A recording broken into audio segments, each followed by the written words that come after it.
안녕하세요. 오늘의 리뷰 한상입니다. 오늘 함께 볼 책은 데런 에스모글루와 제임스 로빈슨의 국가는 왜 실패하는가입니다.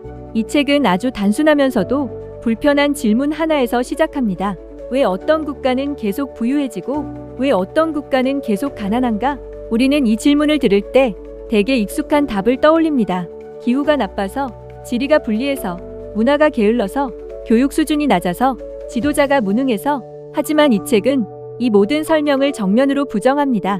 그리고 단 하나의 답을 제시합니다. 국가의 성패를 가르는 핵심은 지리도 문화도 무지도 아니라 그 사회가 선택한 제도라고 말합니다. 여기서 말하는 제도란 법률 몇 조항이나 정책 하나를 뜻하지 않습니다. 누가 권력을 갖는가? 그 권력이 어떻게 견제되는가? 재산은 보호되는가? 노력의 결과가 개인에게 돌아가는가? 새로운 시도가 허용되는가? 이 모든 규칙의 총합, 그 사회의 게임 규칙 전체를 말합니다. 저자들은 이 제도를 두 가지로 나눕니다. 포용적 제도와 착취적 제도입니다. 먼저 포용적 제도부터 보겠습니다. 포용적 제도는 사람들이 노력하고 투자하고 혁신해도 그 결과를 빼앗기지 않는 사회입니다. 사유재산권이 보호되고 법이 예측 가능하게 집행되고 누구나 시장에 들어올 수 있으며 교육과 기회가 비교적 넓게 열려 있습니다. 이런 사회에서는 사람들이 미래를 믿습니다.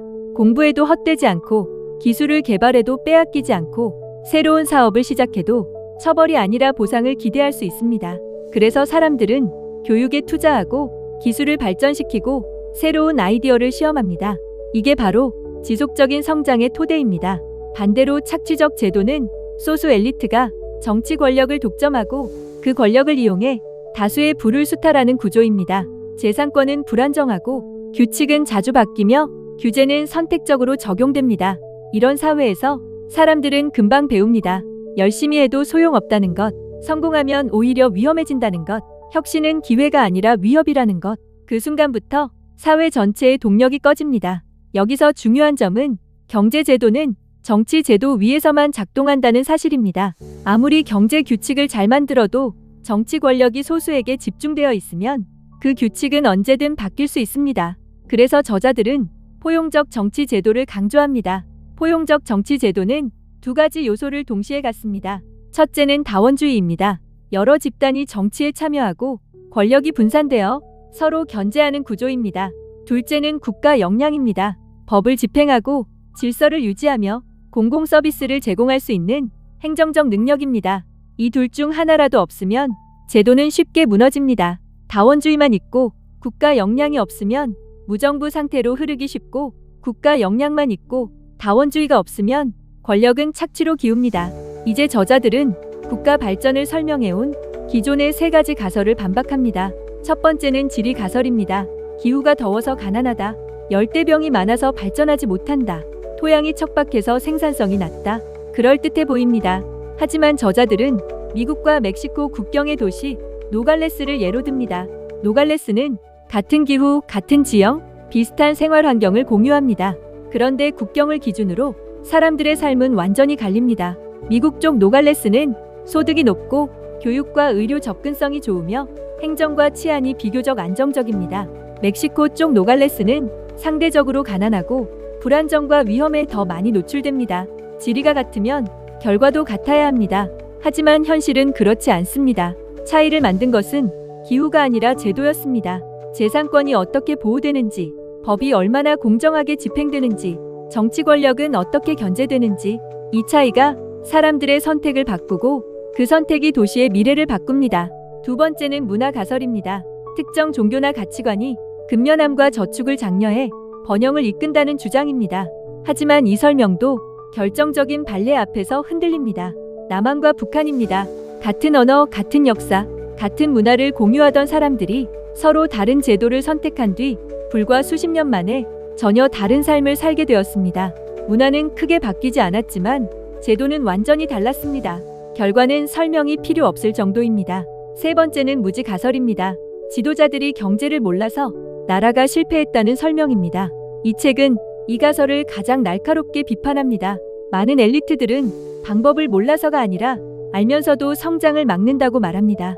왜냐하면 성장은 창조적 파괴를 동반하기 때문입니다. 새로운 기술이 들어오면 기존의 독점이 무너지고 새로운 기업이 등장하면 기존 권력이 흔들립니다. 즉, 성장은 경제적으로는 좋은 일이지만 권력을 독점한 엘리트에게는 정치적으로 위험한 일입니다. 그래서 어떤 사회에서는 성장 자체가 의도적으로 억제됩니다. 빈곤은 무능의 결과가 아니라 권력을 유지하기 위한 선택일 수 있다는 것. 이 지점이 이 책을 불편하게 만드는 이유입니다. 이제 저자들은 역사가 갈라지는 순간을 설명합니다. 결정적 분기점입니다. 전쟁, 전염병, 혁명 같은 외부 충격이 기존 질서를 흔들 때 사회는 전혀 다른 방향으로 갈라질 수 있습니다.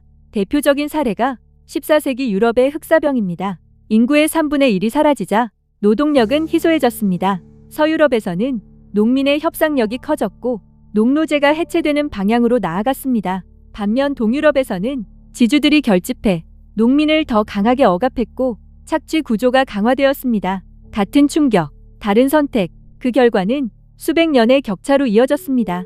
또 하나의 중요한 분기점은 1688년 영국의 명예혁명입니다. 이 혁명은 왕을 바꾼 사건이 아니라 권력의 규칙을 바꾼 사건이었습니다. 의회가 왕권을 제한하고 재산권이 보호되기 시작했고 혁신의 보상이 제도적으로 보장되었습니다. 이 토대 위에서 산업혁명이 가능해졌습니다. 이제 식민지 사례를 보겠습니다. 스페인은 라틴 아메리카에서 기존의 중앙집권 구조를 활용해 착취적 제도를 구축했습니다. 강제 노동과 수탈은 엘리트에게는 효율적이었지만 사회 전체를 병들게 했습니다. 이 구조는 독립 이후에도 유지되며 불평등과 불안정을 고착시켰습니다.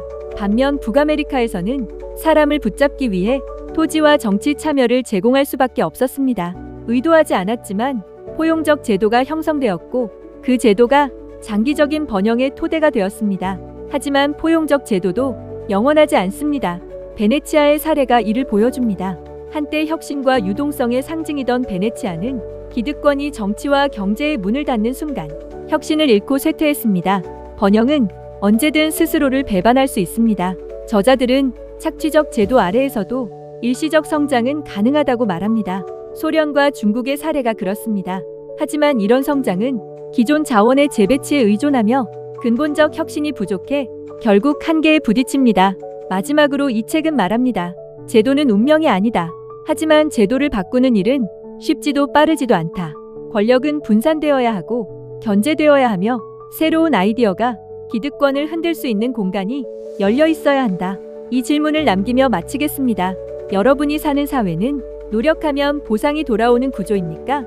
아니면 처음부터 결과가 정해진 구조입니까? 그 답이 바로 그 사회의 제도입니다. 오늘의 리뷰 한상은 여기까지입니다. 도움이 되셨다면 구독과 좋아요 부탁드립니다. 감사합니다.